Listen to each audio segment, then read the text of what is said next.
परमेश्वर के दैनिक वचन।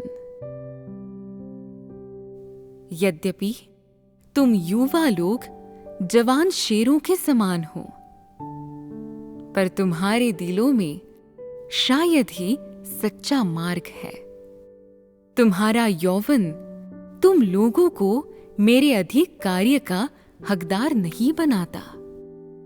उल्टे तुम हमेशा अपने प्रति मेरी घृणा को भड़काते हो। यद्यपि तुम लोग युवा हो, लेकिन तुम लोगों में या तो जीवन शक्ति की या फिर महत्वाकांक्षा की कमी है, और तुम लोग अपने भविष्य के बारे में हमेशा अप्रतिबद्ध रहते हो। ऐसा लगता है मानो तुम लोग उदासीन और चिंताग्रस्त हो।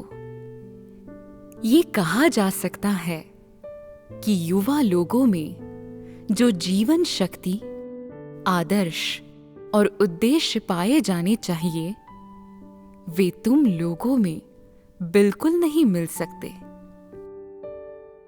इस तरह के तुम युवा लोग उद्देश्यहीन हो और सही और गलत, अच्छे और बुरे, सुंदरता और कुरूपता के बीच भेद करने की कोई योग्यता नहीं रखते। तुम लोगों में कोई भी ऐसे तत्व खोज पाना असंभव है जो ताजा हो। तुम लोग लगभग पूरी तरह से पुराने ढंग के हो, और इस तरह के तुम युवा लोगों ने भीड़ का अनुसरण करना, तर्कहीन होना भी सीख लिया है। तुम लोग स्पष्ट रूप से सही को गलत से अलग नहीं कर सकते, सच और झूठ में भेद नहीं कर सकते, उत्कृष्टता के लिए कभी प्रयास नहीं कर सकते, न ही तुम लोग ये बता सकते हो कि सही क्या है और गलत क्या है, सत्य क्या है और ढोंग क्या है। तुम लोगों में धर्म की दुर्गंध बूढ़े लोगों से भी अधिक भारी और गंभीर है। तुम लोग अभिमानी और अविवेकी भी हो। तुम प्रतिस्पर्धी हो, और तुम लोगों में आक्रामकता का शौक बहुत मजबूत है। इस तरह के युवा व्यक्ति के पास सत्य कैसे हो सकता है? इस तरह का युवा व्यक्ति जिसका कोई रुख ही नहीं हो, गवाही कैसे दे सकता है?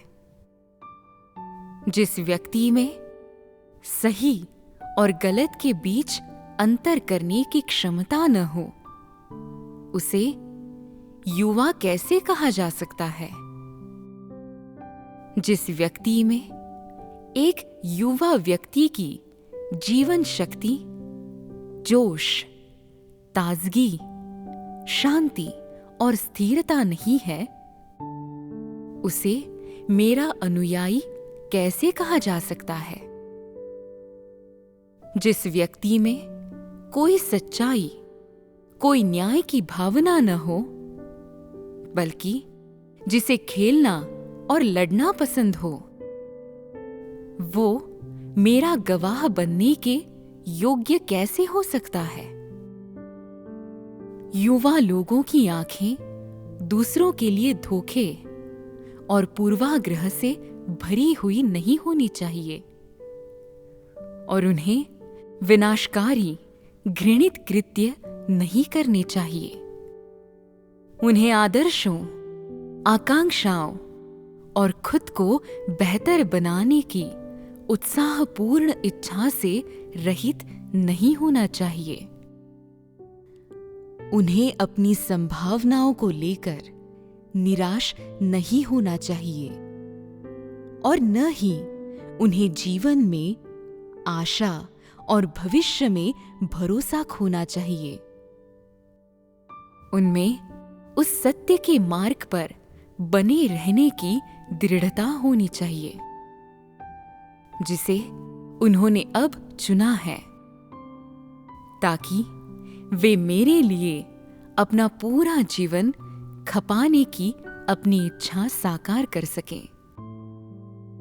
उन्हें सत्य से रहित नहीं होना चाहिए, न ही उन्हें ढोंग और अधर्म को छिपाना चाहिए। उन्हें उचित रुख पर दृढ़ रहना चाहिए।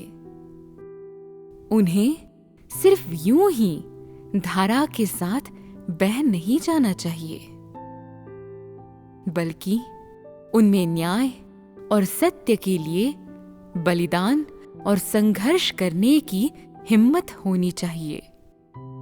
युवा लोगों में अंधेरे की शक्तियों के उत्पीड़न के सामने न झुकने और अपने अस्तित्व के महत्व को रूपांतरित करने का साहस होना चाहिए।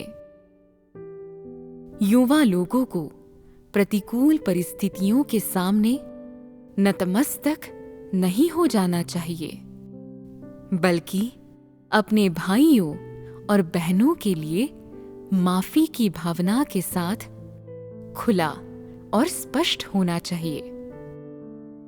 बेशक ये सभी से मेरी अपेक्षाएं हैं और सभी को मेरी सलाह, लेकिन इससे भी बढ़कर ये सभी युवा लोगों के लिए मेरे सुखदायक वचन है। तुम लोगों को मेरे वचनों के अनुसार आचरण करना चाहिए।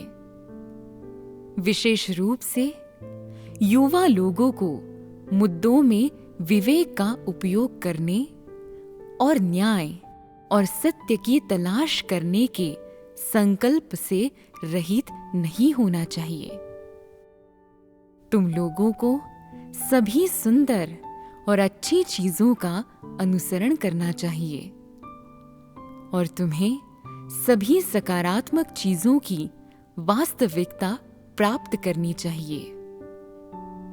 तुम्हें अपने जीवन के प्रति उत्तरदायी होना चाहिए और उसे हल्के में नहीं लेना चाहिए।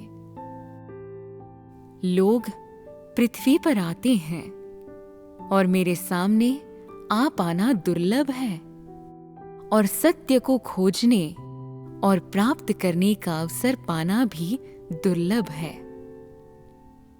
तुम लोग इस खूबसूरत समय को इस जीवन में अनुसरण करने का सही मार्ग मानकर महत्व क्यों नहीं दोगे? और तुम लोग हमेशा सत्य और न्याय के प्रति इतने तिरस्कारपूर्ण क्यों बने रहते हो? तुम लोग क्यों हमेशा उस अधार्मिकता और गंदगी के लिए स्वयं को रौंदते और बर्बाद करते रहते हो, जो लोगों के साथ खिलवाड़ करती है?